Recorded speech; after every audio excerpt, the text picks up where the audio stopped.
Is the sound comfortable for everyone? Is the light comfortable for everyone? And are you comfortable? Well, you shouldn't be. The planet's going to shit in a handbag. No, that's just my John Lilly imitation. It's not me at all. In order to make sure we all understand the domain we're operating from here, I would like to talk a little about what it's like to be loaded, because I think that's the ground zero of what we're talking about. Psychedelics are like any other social phenomena. There are a lot of wannabes. There are a lot of people who are along for the ride. I'm sure the pagan community is no stranger to this phenomenon, because there are certain residual spin-offs, if you proclaim yourself pagan, that are hard to obtain any other way. Similarly for being psychedelic. My notion of the psychedelic cosmogony, if you want to think of it that way, is it's like a bullseye. It's like a series of concentric circles, and various substances place you in various quadrants of that mandala at various distances from ground zero, which is at the absolute center. And nature, in her bounty, has provided various coordination points. I mean, there's the cannabis coordination point, the opiate coordination point, the tropanes that were so important in European witchcraft, the solanaceous plants, hyoscyamine, those things. That's a different chemical family and a different group of plant families that these compounds occur in. And I've been at this fairly steadily since 1964, and have tried to do everything with a certain level of attention and reverence, because I think that, it's all very fine to go armed with the knowledge of pharmacology, dose response, LD50, and all that. But I think as pagans and magicians, we really understand that the mind can do anything.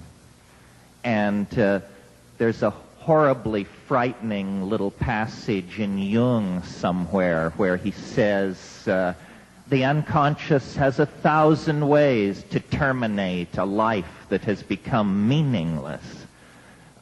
Meaning, you'll step in front of a streetcar or something. So, in my lifetime of looking at these things and being interested in many other things as well, heresies, obscure backwaters of art history and literature, peculiar philosophies that rose and fell centuries ago in obscure parts of the world. My theory of life's exploration is to run edges.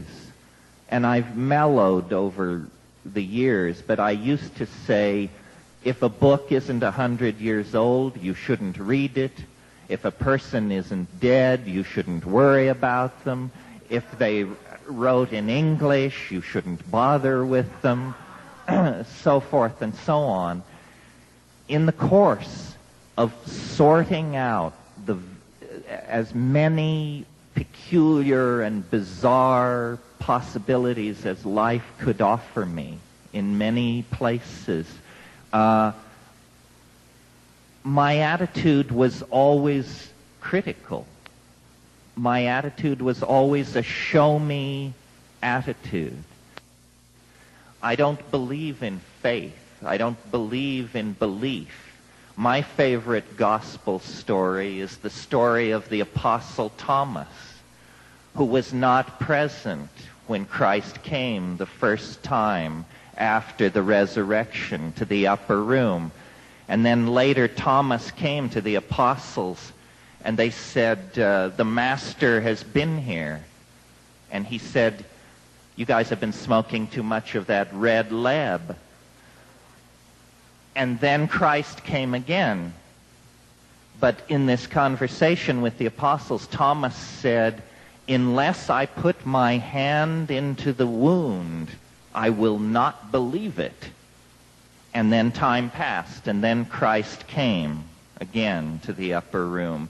And he said, Thomas, come forward.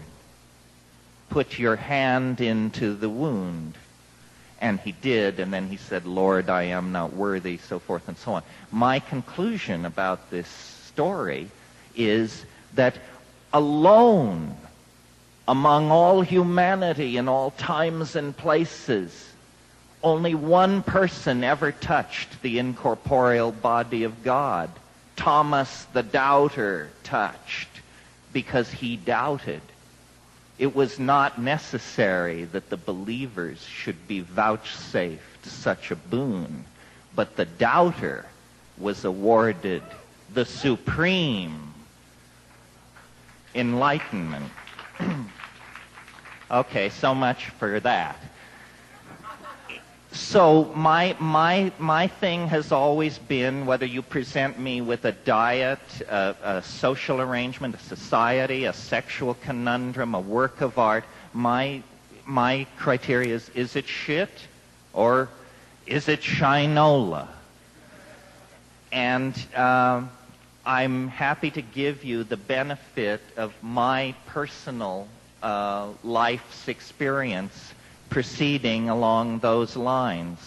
I want to talk about what to my mind is the quintessential hallucinogen, and consequently the quintessential spiritual and magical tool of this dimension, and that is DMT, dimethyltryptamine, a compound that occurs in the human nervous system. It occurs in many, many plants. It is the commonest hallucinogen in all of nature. And I don't know how you got to where you are this afternoon, but the way I got here is by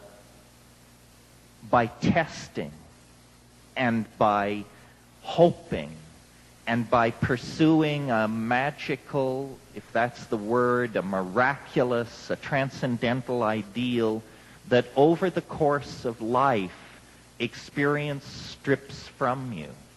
You know, you have to get a job. Your first love is not your last love. Slowly, this pristine, shining belief in perfectibility is eroded by the slings and arrows of outrageous fortune. You know, the dark oxen that turn the millstones of the world. But I'm here to tell you that it is real. There is a doorway into another dimension. Aladdin's lamp is real. Fairyland is real. Magic is real in the most real sense. In the same sense that what we call reality is real. And I learned this through this compound. And one of the great puzzles about this compound is why more people don't know about it. No brotherhood initiated me. No lineage reaching back to the fall of Atlantis brought me into its circle. Therefore, I feel completely free to say anything I want. Nobody has ever come to me and said, you are spilling the beans. You are telling the secret. A long, long time ago, and, we all have different opinions. This is mine. I hope it doesn't offend. But a long, long time ago, I took an oath to tell all secrets that came my way. Don't tell me a secret. I won't keep it. I'm against secrets. I'm against hierarchies, lineages, all assumption of special knowledge on the part of anyone in the presence of anyone else is abhorrent to me. I mean, I am a true anarchist, first and foremost.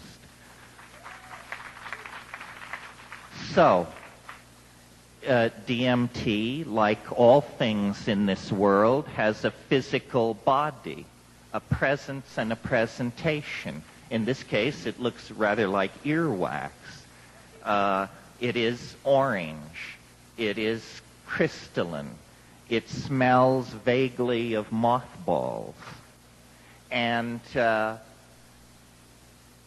my money, it is the lapis, the quintessence, the universal panacea at the end of time, has sent a reflection back through the temporal labyrinth, and wherever this touches, wherever this concresces, the mystery is fully present. So what is it then? Well, it's an experience, and I maintain it's the most intense experience you can have this side of the yawning grave, without doubt. I mean, people say, is it dangerous? Well, the answer is only if you fear death by astonishment. Yes, that's a joke here. It's not a joke there, because you find yourself literally holding your heart to verify that you have not, in fact, had a coronary thrombosis induced by wonder, terror, reverence, and astonishment. So, here it is, the quintessence, the orange thing. Was it transponded in from Arcturus? Was it handed down through some ancient eldritch brotherhood that found this secret before the pyramids were built? Who can say? Whatever it is, wherever it comes from, here's what happens when you allow it to pass through the blood-brain barrier of your own alchemical vessel, which is your body. The first thing that happens is that there is a sense as though all the air in the room had been sucked out. All the colors brighten. This is that increase in visual acuity that I made so much of yesterday. All edges become sharp. Distant things stand out in their clarity. This is at one toke.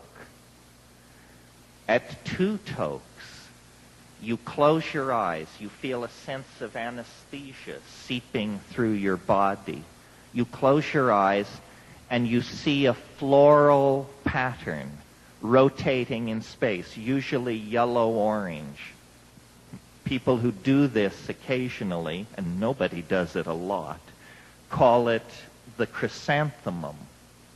It's a floral pattern, like a pattern in a Chinese brocade. This forms and stabilizes, and then you either break through it or you require one more toke. And these are matters of physiology, shamanic intent, so forth and so on. The leather-lunged hash smokers among us have a leg up in this department. This is a spiritual discipline where the ability not to cough makes the difference between shunyata and, try again, Sam. So, you take, let us assume, a third toke, long and slow, through a glass pipe. Pure, you vaporize this stuff. You don't mix it with weed or oregano or any of that, which was done in the past. You want the pure stuff. And you take it in and in and in. And there is definitely somewhere in here a threshold which you must exceed. And when you do that, this membrane-like thing, this chrysanthemum, will actually part. And there is a sound like the crumpling of a plastic bread wrapper or the crackling of flame. A friend of mine says this is the radio intellecty of your soul exiting through the anterior fontanelle at the top of your head. Could be. In any case, this crackling sound and a tone, and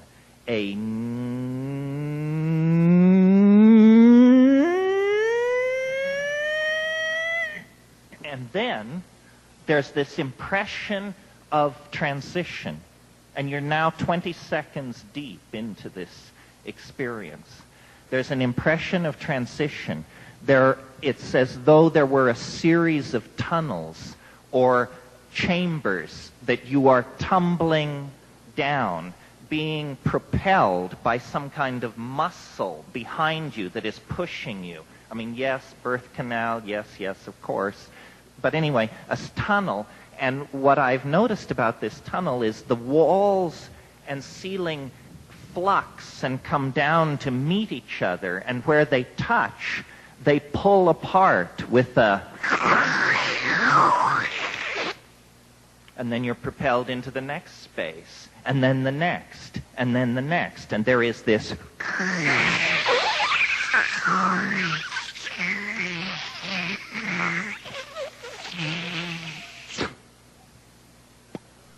Right.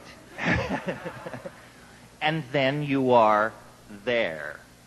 And this is what I want to talk to you about, because of all communities, I hope, perhaps collectively, singly, someone can say something enlightening about this. Then you are there. And where is there? It's underground. How you know this, you cannot say, but there is an irreconcilable sense of enormous mass surrounding you. In other words, you are underground. You're at the center of a mountain or something, and you're in a room which aficionados call the dome. And people will ask each other, did you see the dome? Were you there?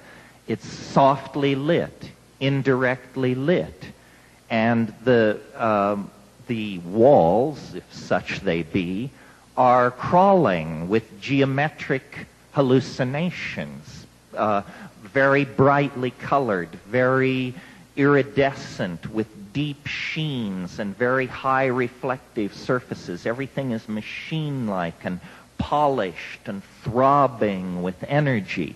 But that is not what immediately arrests my attention.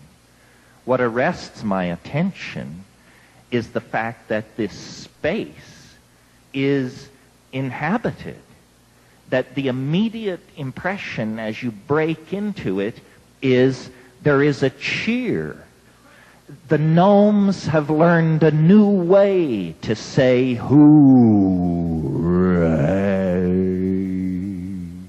You break in to this space and are immediately swarmed by squeaking, self-transforming elf machines. These things which are made of light and grammar and sound that come chirping and squealing and tumbling toward you, and they say, hooray, welcome, you're here. And in my case, you send so many, you come so rarely. And my immediate impression, no matter how many times I do this, and I've done it maybe 30 or 40 times, which isn't a lot in a lifetime of worshiping it, my immediate impression is that they are welcoming. There is something going on which I've over the years come to call love, LUV, not light utility vehicle, but love that is not like eros or not like sexual attraction. I don't know what it's like exactly. It's almost like a physical thing. It's like a glue that pours out into this space. And my immediate impression in there is I'm appalled. I'm appalled at how far I've come. And one of the strange things about DMT is that it does not affect your mind in the ordinary sense, in that, drugs, they make you giggly, they frighten you, they stimulate you, they depress you. DMT does none of this. You go to that place with all your groceries.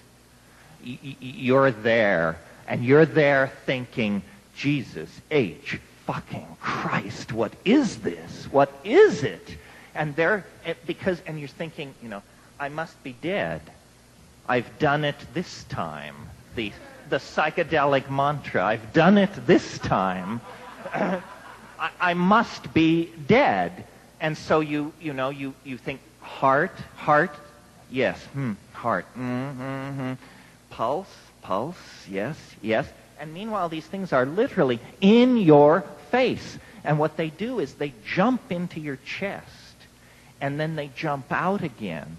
And what they're doing, and this is the point, I think, what they're doing is they are singing, chanting, speaking in some kind of language that is very bizarre to hear.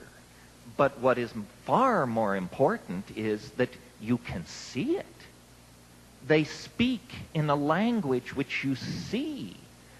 And this is completely confounding, because syntax is not something you ordinarily reach out and touch.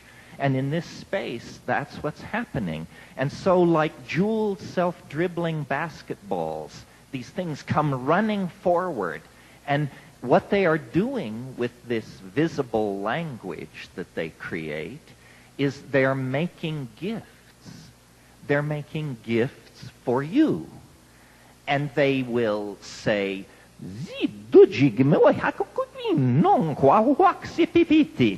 which condenses as something which looks like a cross between a sop with camel, a Havana cigar, a piece of abalone, an opal, and nookie, and they offer it to you. And you're looking at this thing, and as you look at it, it also transforms, changes, speaks, sings, undergoes metastasis, undergoes metamorphosis. And these things are just accumulating. And each elf machine creature elbows others aside, says, look at this, take this, choose me. And as you direct your attention into these things, you have the overwhelming conviction that if you could bring a single one of these objects back to this world, that somehow you wouldn't have to say anything. You would just walk up to people and say, friend? And people would say, oh my God! You got a piece of the action, the real action. So, this state of ecstatic frenzy, and it's like a Bugs Bunny cartoon running backwards in cyberspace or something. This state of incredible frenzy goes on for about 3 minutes, and all the time the elves are saying, don't give way to wonder. Do not abandon yourself to amazement. Pay attention. Pay attention. Look at what we're doing. Look at what we're doing, and then do it. Do it. And it's this thing where then everything stops, and they wait, and you feel like a torch, a spark lit in your belly that begins to move up your esophagus. And eventually when it reaches your mouth just flies open. And this language-like stuff comes out. Acoustically, it's the jingua wai qua baxite ficinimen qua habedingi tik tipikipiting. Is the jingo wai in the bukeme de gangwa bakaktet. But what you're not hearing it. The startled friends who sent you to this place are putting up with this. What you're experiencing is a visual modality where these tones are surfaces, shading, colors, insets, jewels. You are making something. You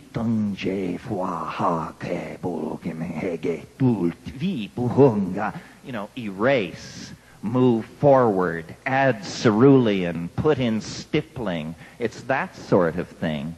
And they go mad with joy when you do this. And then, you know, this goes on for about 30 seconds, and then there is like a ripple through the system, and you realize these two continua are being pulled apart. And I had one trip where and often it's very erotic, although I'm not sure that's the word, but it's something, it's almost like sex is the surface of something of which this is the volume. And I'm a great fan of sex. I don't mean to denigrate it. I mean to raise DMT to a very high status. But it's astonishing. In one trip, as the pull-away maneuver began, all the elves turned simultaneously and looked at me and said, "Déjà vu. Déjà vu." So, this is an experience which in some form, I mean, it will be different for each one of you, but in some form, at least what will be similar to my description is how dramatic it will be. It will hit you as hard as it hit me if you do it right. This, to me, this experience is of a fundamentally different order than any other experience this side of the yawning grave. And why religions have not been built around it, why empires have not risen and fallen around the control of its sources, why theology has not enshrined it as its central exhibit for the presence of the other in the human world, I don't know. I can tell the secret. As you notice, nothing shuts me up.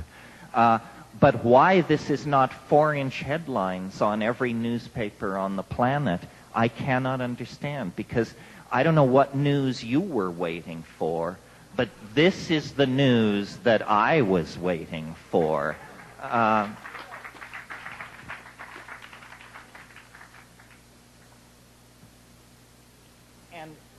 it's an incredible challenge to human understanding to try and make sense of this.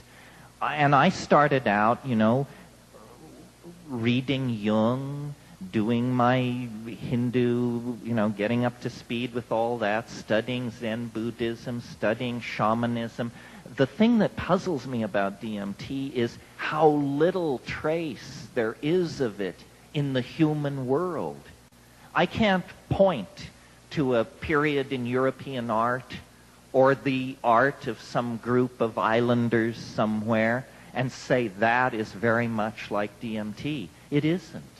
And yet the DMT thing it's like an avalanche of orgasmic beauty, but a certain kind of beauty.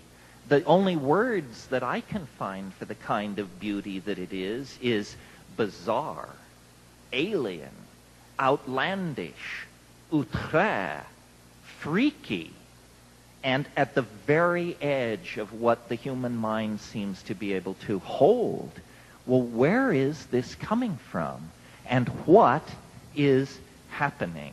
And this is what I like to discuss with people such as yourselves who have wide experience in the world and in the realms of the unseen. This has to be taken seriously. In other words, it's only a hallucination thing. That horseshit is just passé. I mean, reality is only a hallucination, for crying out loud. Haven't you heard? So that takes care of that. It's only a hallucination. What we've got here, folks, is an intelligent entelechy of some sort that is frantic to communicate with human beings for some reason. And the possibilities can be logically enumerated. I mean, what we've got here is either this is an extraterrestrial, evolved around a different star, possibly with a different biology, may not even be made of matter, came across an enormous distance sometime, maybe long ago, has some agenda which we may or may not be able to conceive of. This is it, the real thing. As the little girl said in Poltergeist, they're here. So that's one possibility. That's just one possibility. And I present these without judgment because I'm not sure.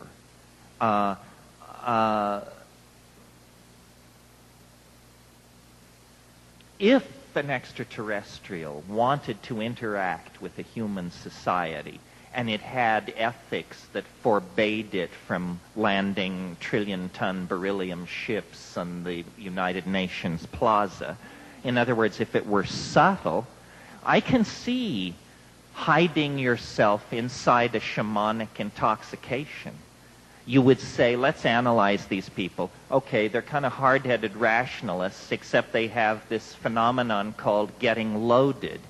And when they get loaded, they accept whatever happens to them.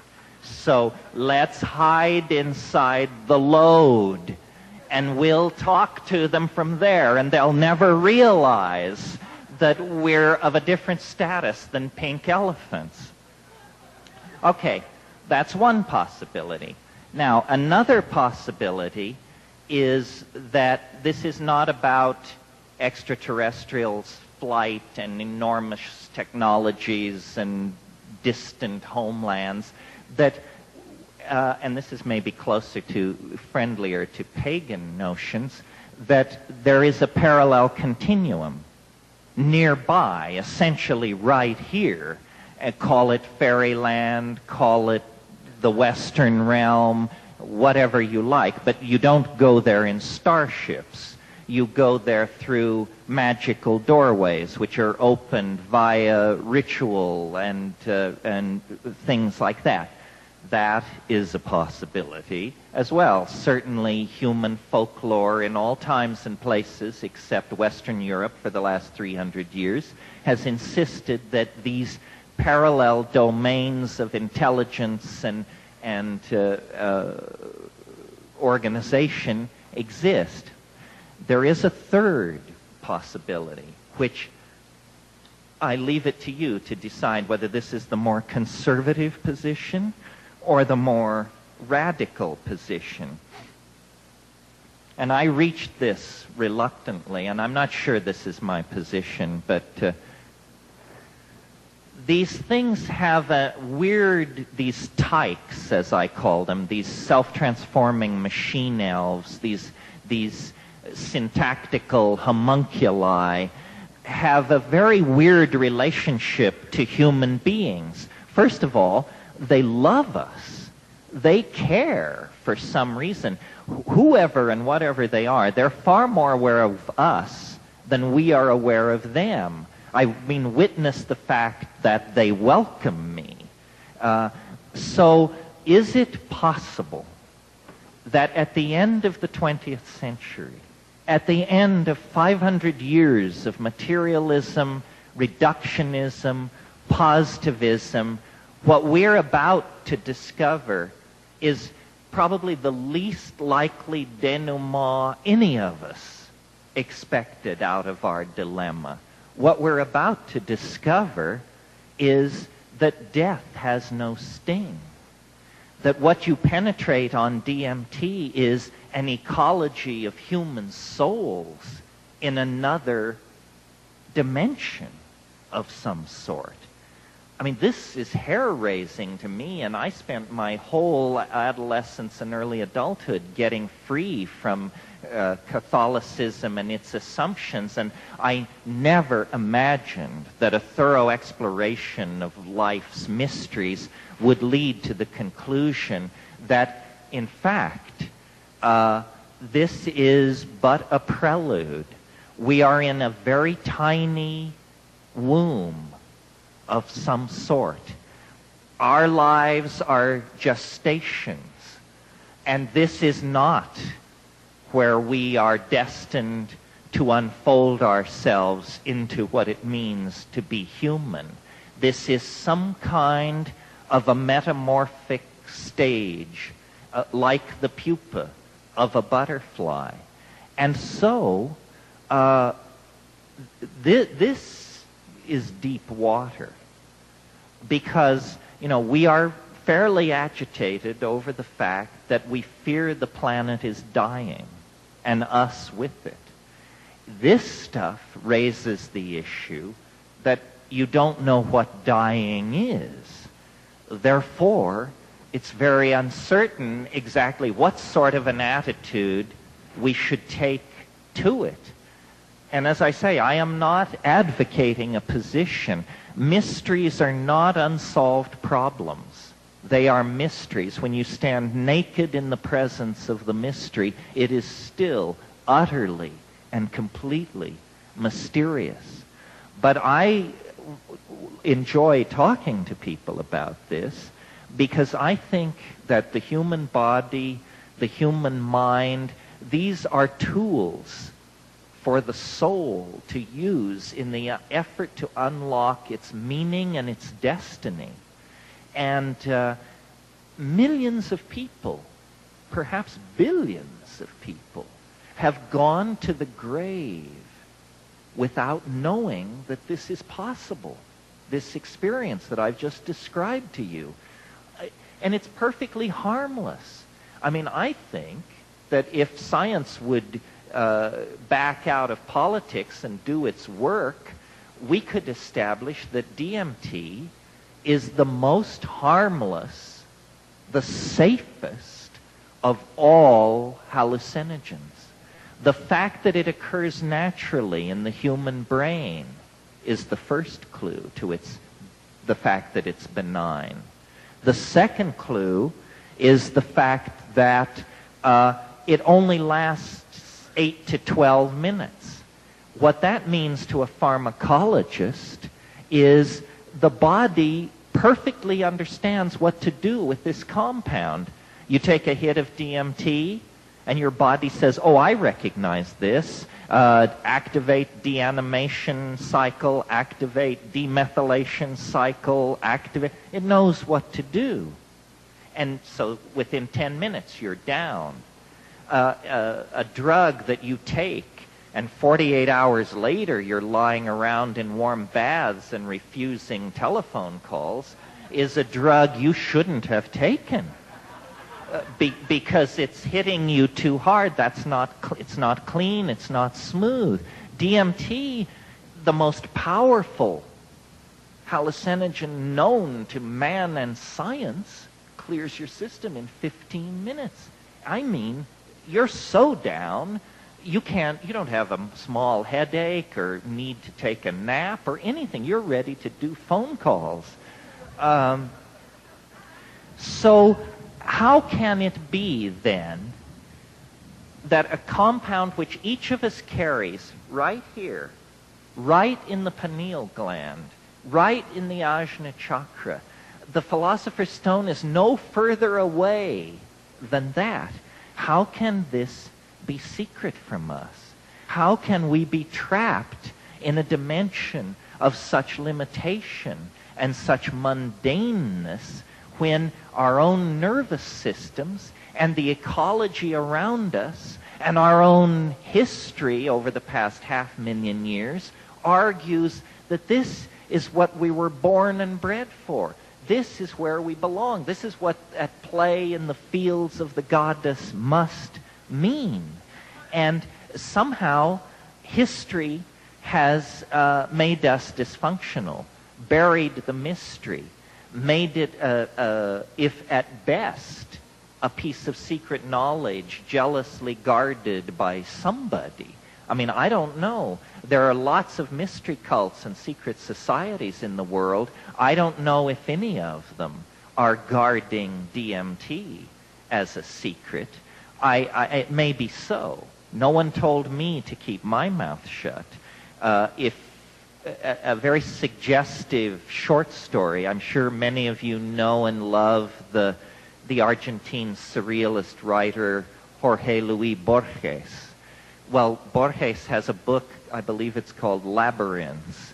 And in Labyrinths, there is a short story called The Sect of the Phoenix. And it says, there is a sacrament older than mankind.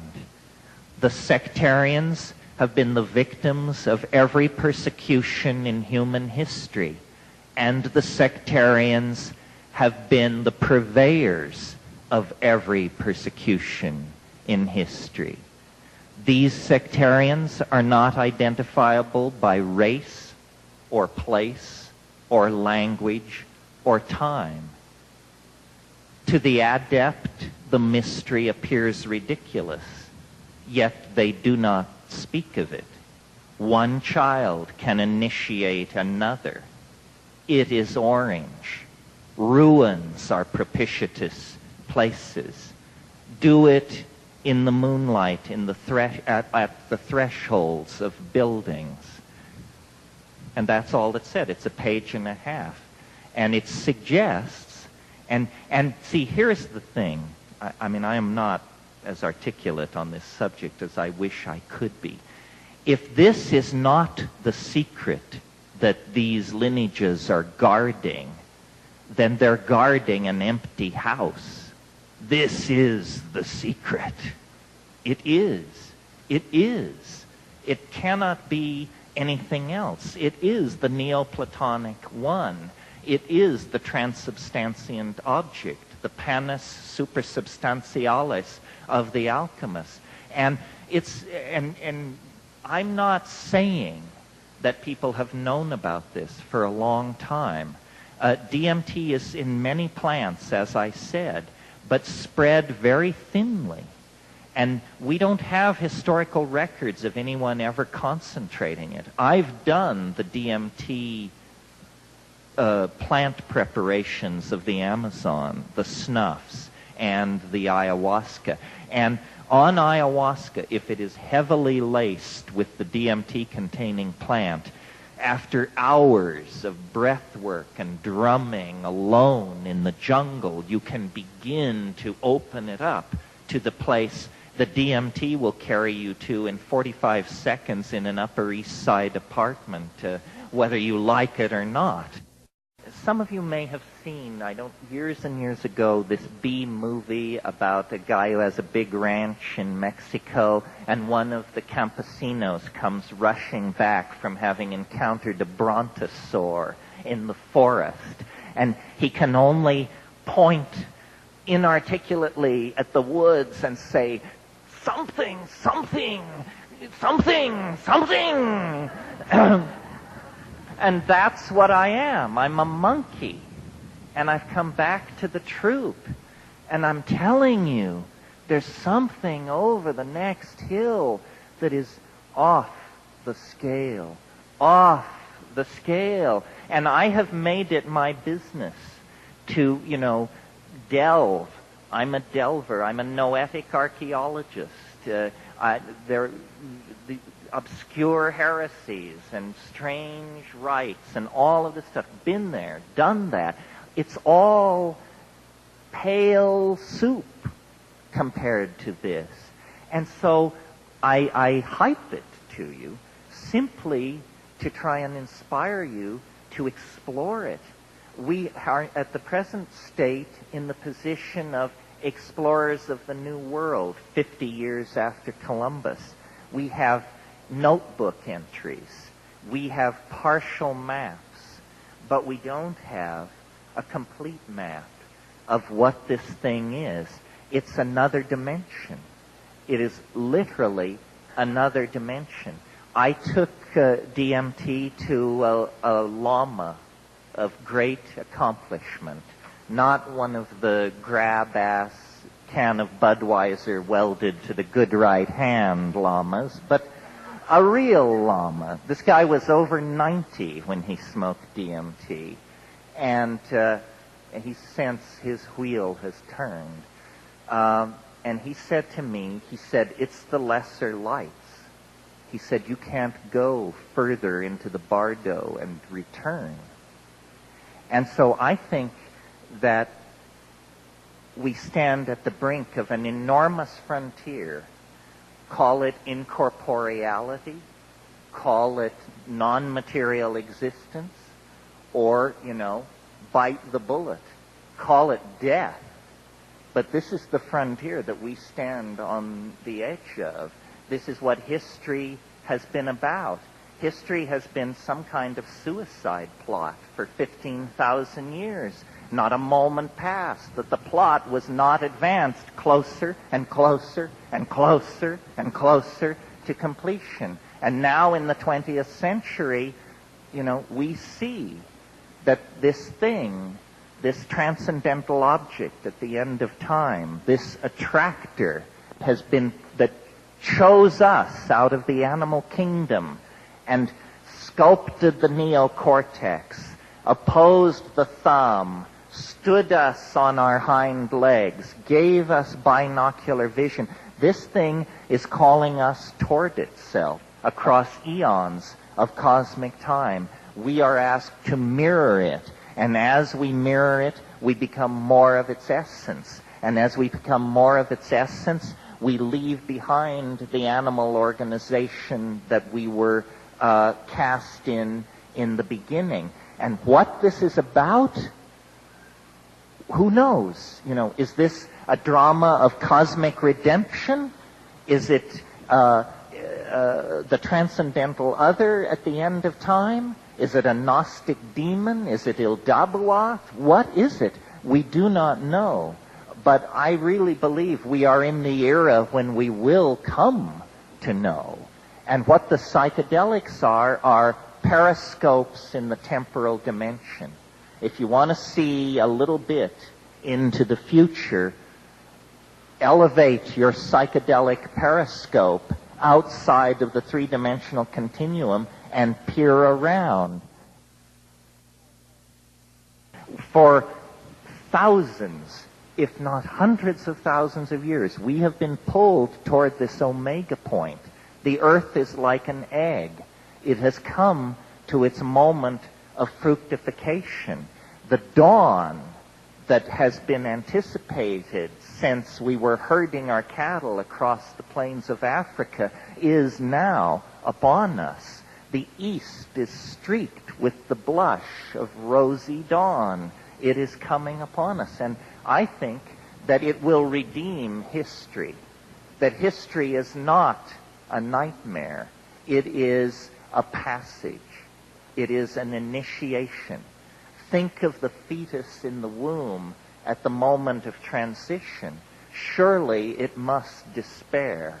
The walls are closing in. It's being crushed and strangled. Gone are the endless amniotic oceans of a few months before. The weightlessness, the effortless delivery of food through the umbilical cord. Suddenly, it's just boundaries and agony and crushing pressure.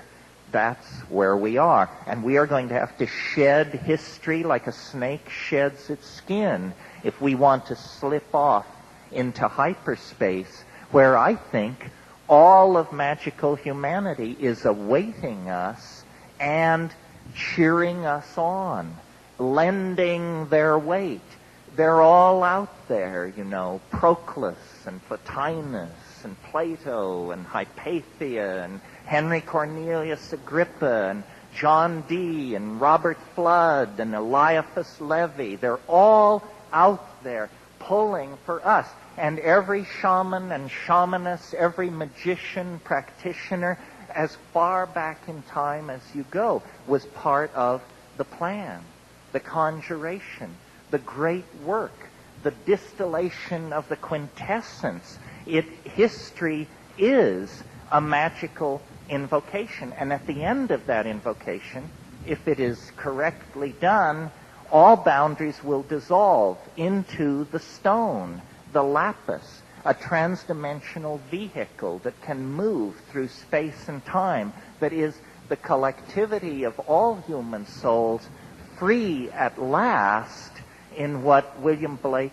called the divine imagination. And you don't have to wait for the general dispensation. You can join up anytime by hyperspatializing your metaphors and your point of view through psychedelic symbiosis with the plants that are pouring this hyperdimensional Gaian vision into the minds of anyone who will detoxify themselves from history and linear thinking, and but open themselves to the presence of the transformative mystery that is going to leave this planet unrecognizable to us within our lifetimes. So that's the basic spiel.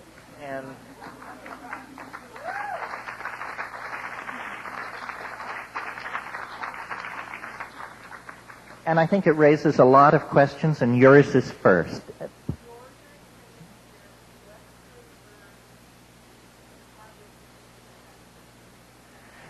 The answer is yes, yes. The question is, are there herbs in the temperate zone that contain DMT? And yes. There are certain grasses, Phalaris arundinacea, Phalaris tuberosa.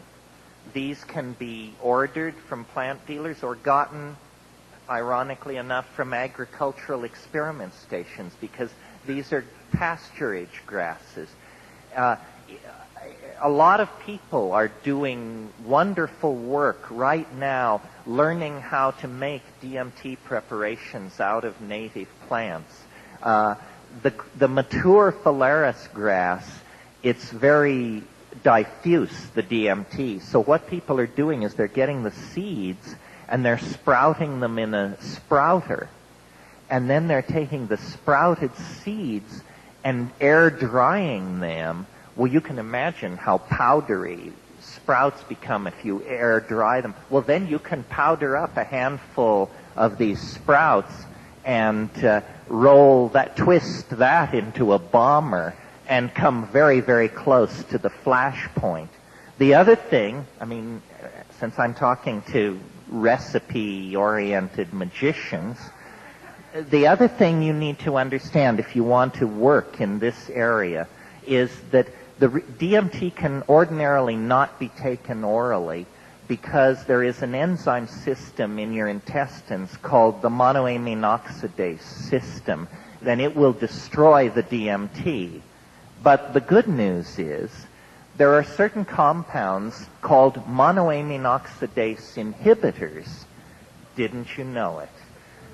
If you take a monoamine oxidase inhibitor and then you take DMT, the DMT will survive the gut and pass into the bloodstream and pass the blood-brain barrier. So here is a very important piece of practical information I'm about to give you.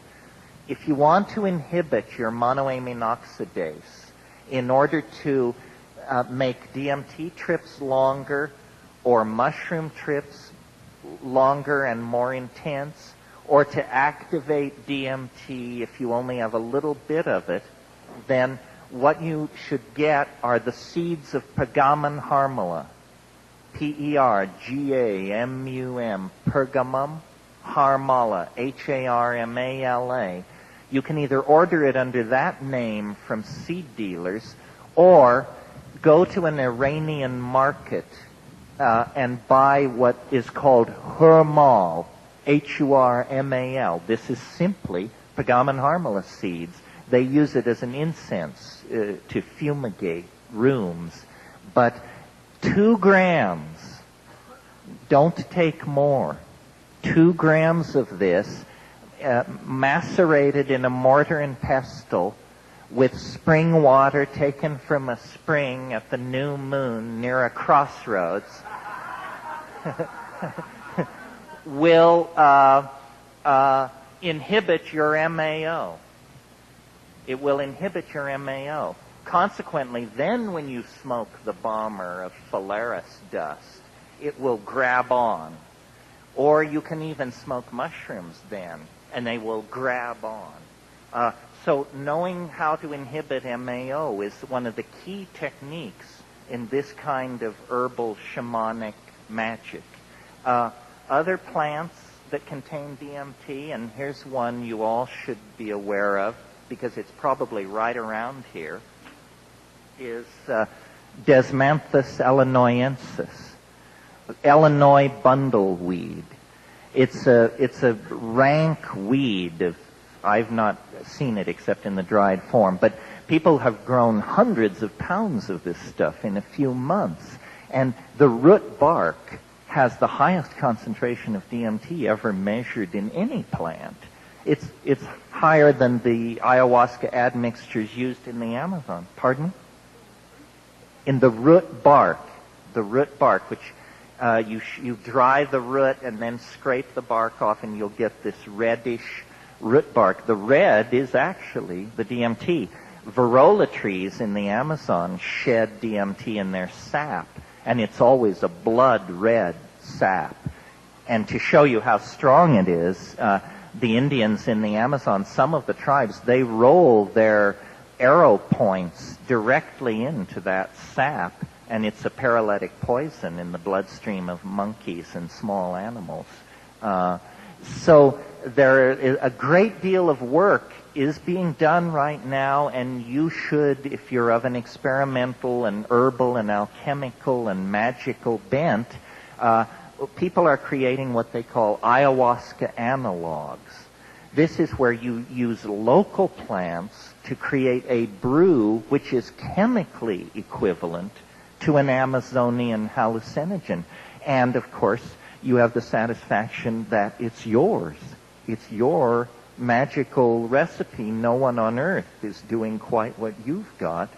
And it's a lot of interesting work is being done, and you'll hear more about this. In fact, Jonathan Ott just wrote a book called Ayahuasca Analogs, in which the state of the art is spelled out, and it would be worth your while to check that out if you're an experimentalist.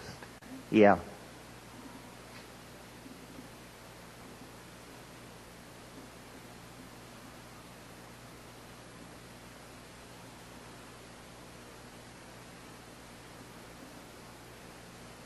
The question is there a simple reagent test for the presence of DMT?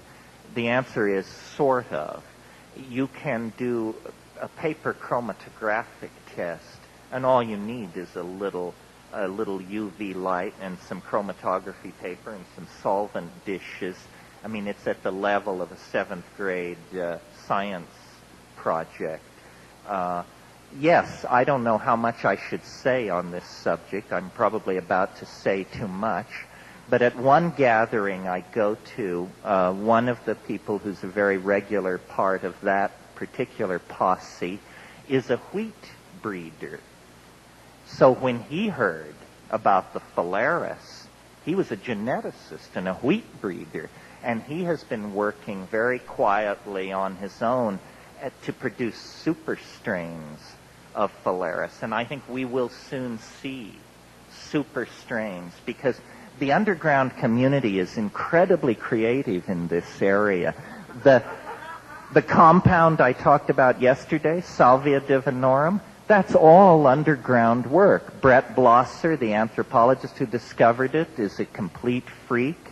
The chemist who extracted it, who would prefer I don't put out his name, is a complete freak. And the people who then did the confirmation studies, my brother and his band of performing pharmacologists, all freaks. So we do not take ourselves seriously enough. I mean, we have our scientists, we have our philosophers, we have our thinkers, our legal experts. We are a complete community. And it's no longer, in my mind, even necessary to publish in straight journals and to seek a pat on the head from, the American pharmacology community. They don't understand what these things are for anyway. Yes.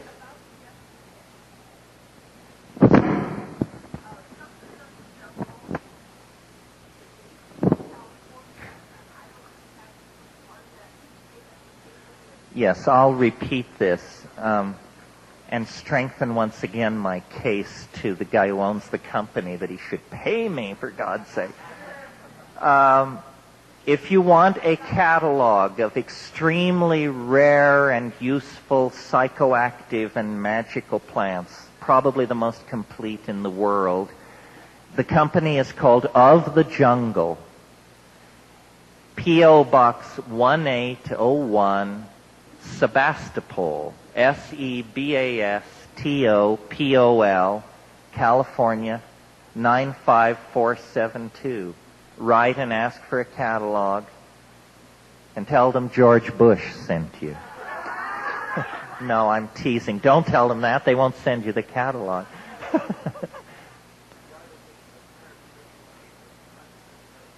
Well, I didn't mean to diss Castaneda as a metaphor maker. No, I think the Teachings of Don Juan is a tremendous book.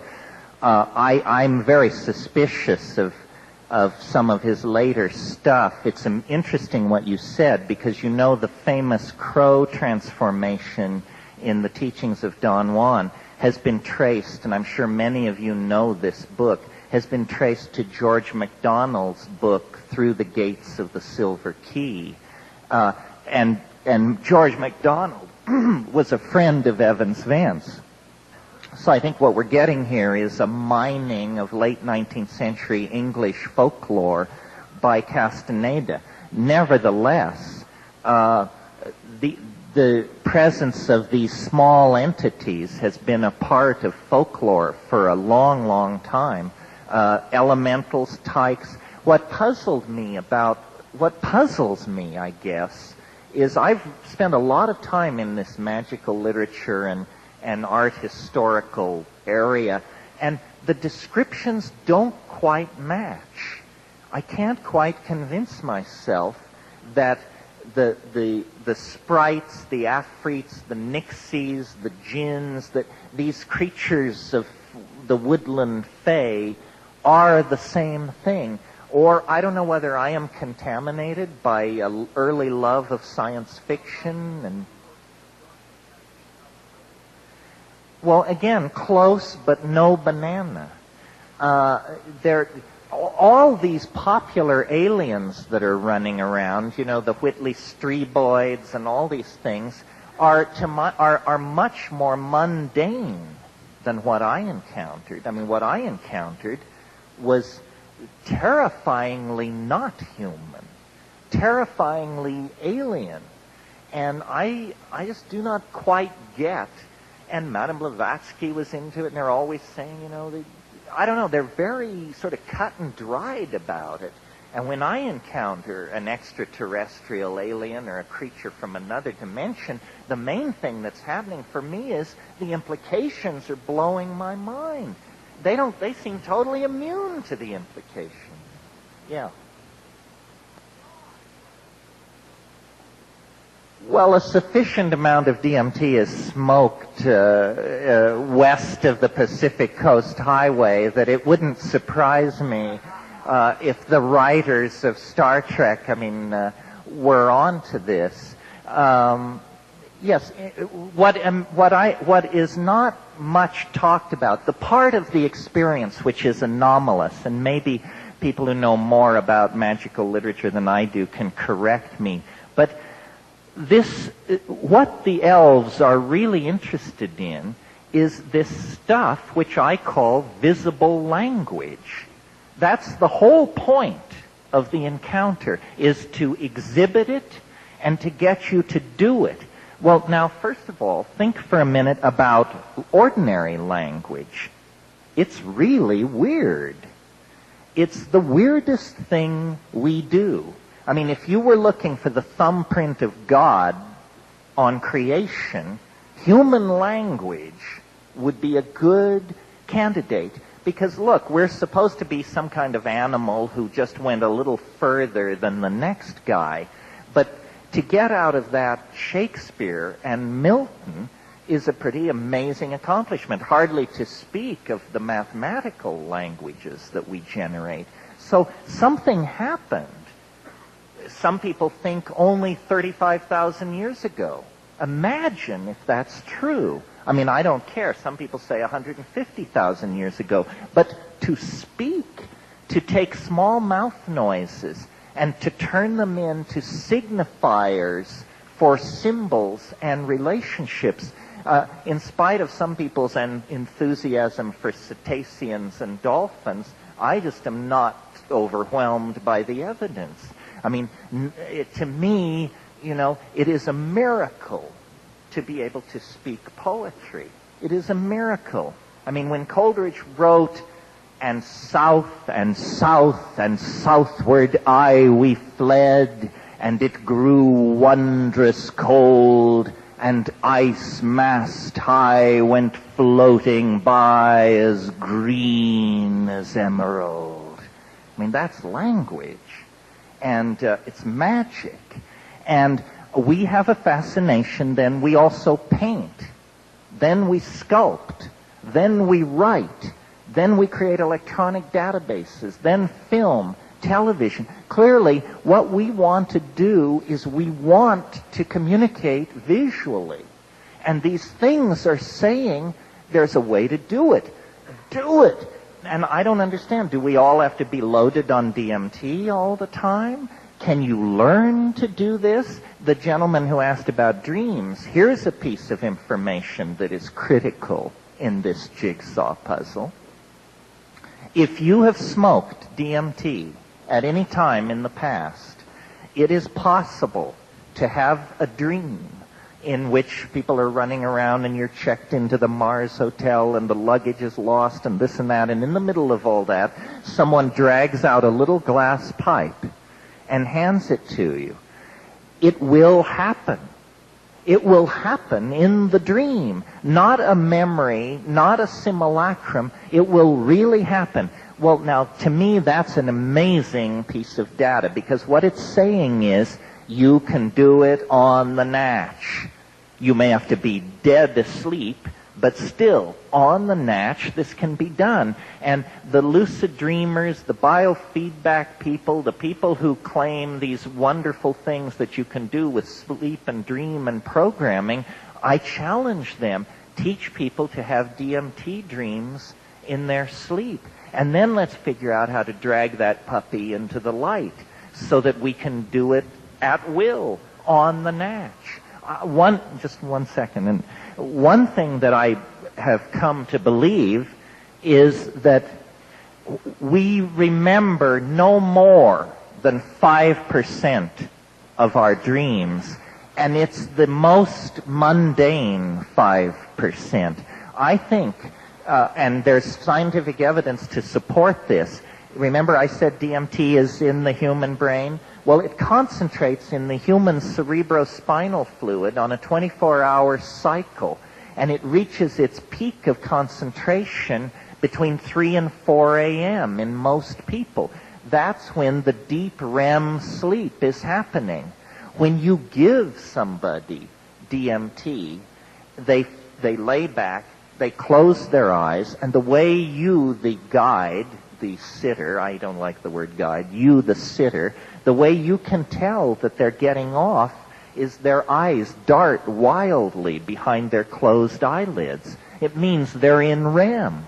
They're in REM sleep. They've been immediately shoved into deep dreaming. So I believe that what DMT is doing in normal human metabolism is it mediates the descent, the spiral descent into dream, and that every single night we are reunited with the boundaryless oceanic mystery of being that we are so frantic about in waking life and so distant from. And that if we could in fact just engineer a drug that would allow us to remain fully conscious as we drift deeper into dream, we would need no other drug or substance. That's where we want to go. And I think that's where history is headed. What the Archaic Revival is about is a revivification of the Aboriginal dream time. We are going to live in the imagination. We are preparing to decamp from three-dimensional space. I mean, yes, the earth is the cradle of the human race, but you don't stay in the cradle forever, you know. And it's something like going into dream. It's something like taking the hyper-technical virtual reality internet head of the snake and inserting the shamanic, late Paleolithic, ecstatic, orgiastic tail of the snake, and then you have the Ouroboros completion. Then you have the quintessence, and the work is complete, and history ends, and we live then in the light of the stone made manifest. Well, it definitely has something, this mystery that we're talking about, it definitely has something to do with sound and the magical role of sound. Ayahuasca is a sort of different way of sectioning the DMT experience because ayahuasca is orally active, unfolds over hours, is not as dramatic as DMT, but the people who use ayahuasca as a ritual on a weekly basis, what their practice consists of is they take this stuff and then they sing. They sing like crazy. And then when they stop singing and people light a cigarette and take a leak and so forth, and you're listening to these conversations, you hear people say stuff about the shaman like, I liked the part with the olive drab and the silver, but when it became magenta and moved toward orange, I thought he was over the top. You think, you know, what kind of a criticism of a song is that? And the answer is, sound has become a visually beheld medium.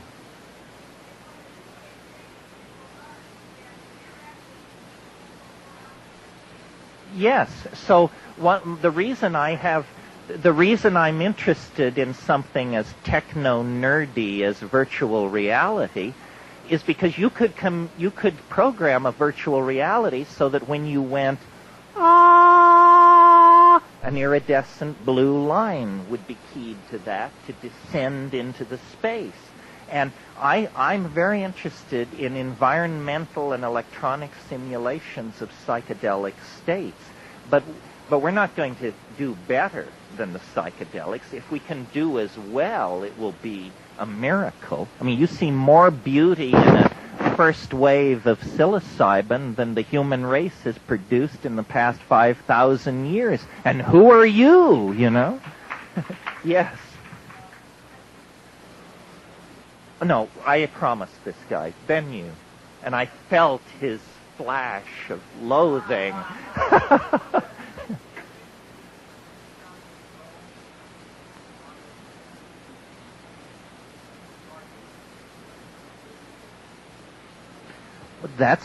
I hadn't considered that sounds possible. I mean, we're definitely coming to some enormous cusp. And whether you think it's the cusp of cusps or just a big cusp, it's hard to say. Somebody faxed me. I got a fax right before I came here. I don't know who sent it to me. It was just an anonymous fax, but in huge letters it said, when you strip away the hype, it's just another concrescence. Yes.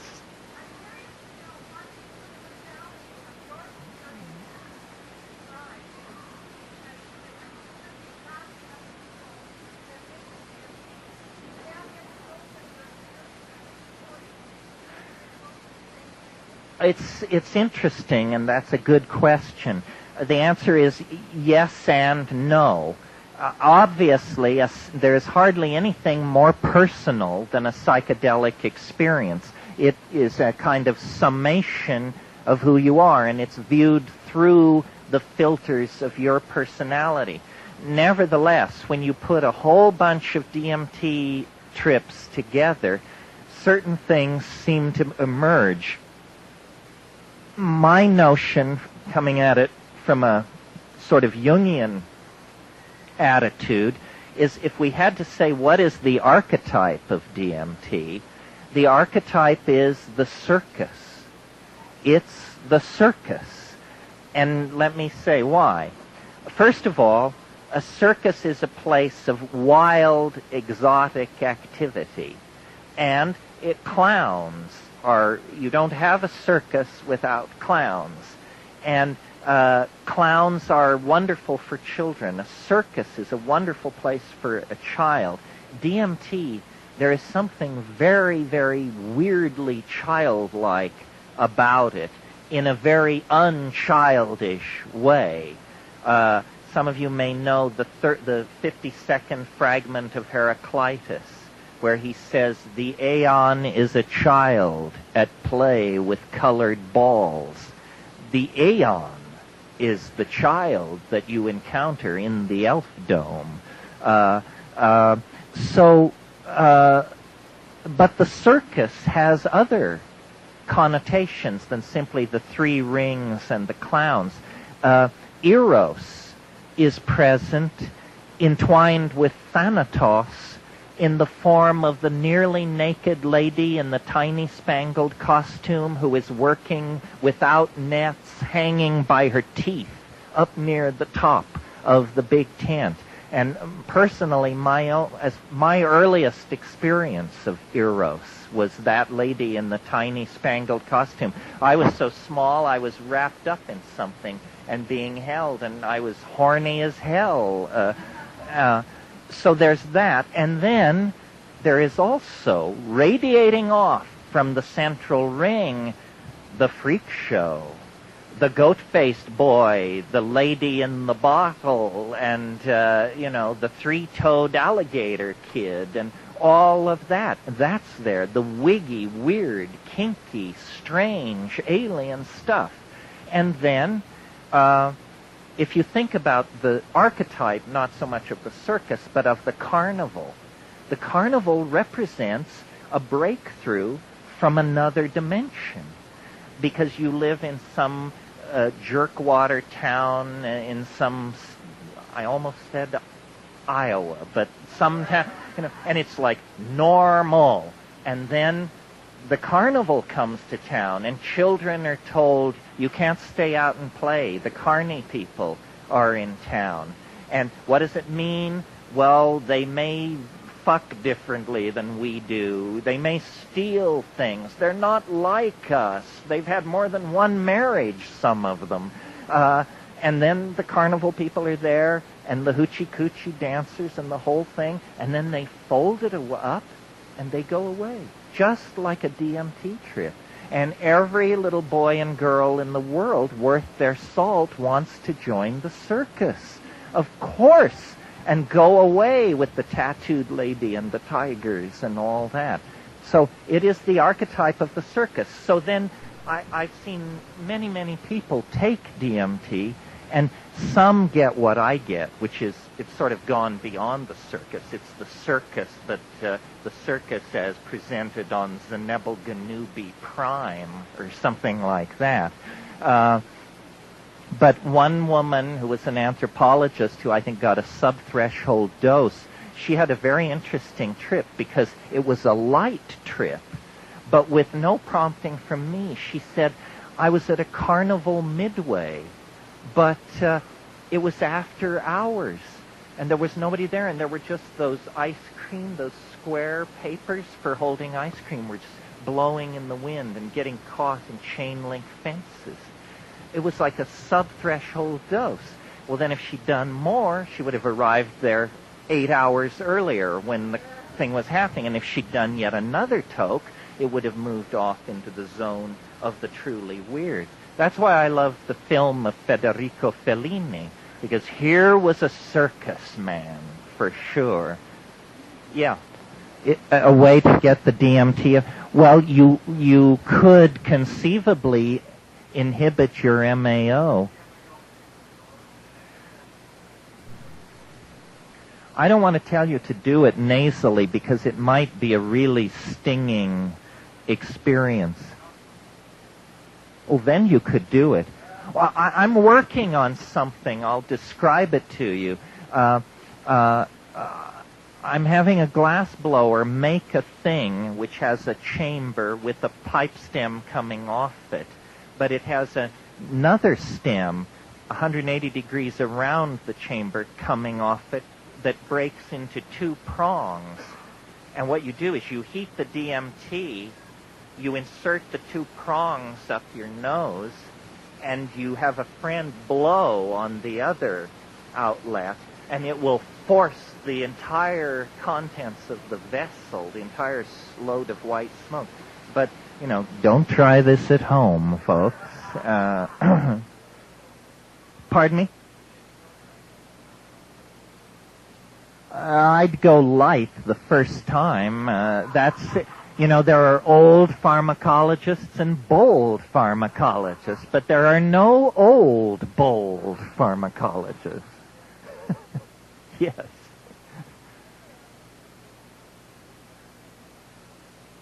There are antidepressants that are MAO inhibitors, that's right, but I wouldn't use them for this purpose because what you want is what's called a reversible MAO inhibitor. And harmine, or harmaline, which is in the Syrian rue, is a reversible MAO inhibitor, reversible in 4 to 6 hours. Some of these antidepressants inhibit every molecule of MAO in your body for up to 3 weeks.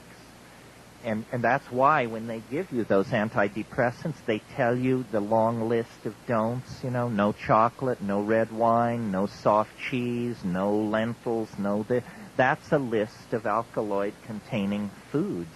And if you are on those monoamine oxidase inhibiting antidepressants and you eat a bunch of camembert with your yuppie friends, you'll probably have to be roped down for a while before you straighten out. Just to sum this up and put a kind of a classifier on it, I am not very interested in drugs per se. I've done a lot of them, bad ones, good ones. People do drugs for fun and for stupid reasons and didn't. But there is this tiny chemical family, the tryptamine hallucinogens, psilocybin and DMT, and then some artificial cogeners, and 5-methoxy is in there too, which I'm not that fond of. But this is the doorway. It's the umbilicus of this world. These are things which are called drugs because that's the category we have for things which make the world unrecognizable. But these are not drugs. They are magical doorways into staggeringly titanic dimensions of gnosis, power, information, understanding, and dimensions filled with affection for humanity. So people say, well, you think drugs should be legalized. Yeah, but that's a political opinion of Terence Mckenna, who's just a guy like you. But this stuff about the tryptamines is a real discovery. And you can think what you like about me and my take on it. In fact, please do. But check it out.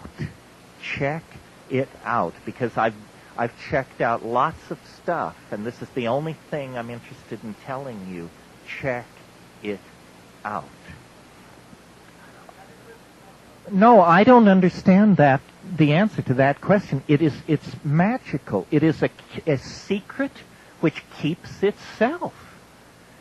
I mean, here I am. There are 200 people here, whatever, and I do this all the time.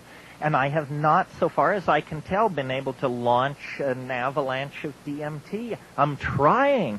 Do I have to put it any more plainly? Is there a chemist in the house who will go home and make this stuff so that we can find our way there? Or grow the plants? Or go to South America? Or get with lucid dreaming and behavioral modification, or explore the outer edges of orgasm, which I think has something to do with DMT and probably runs on it. Somehow we need to beach this whale. Yeah.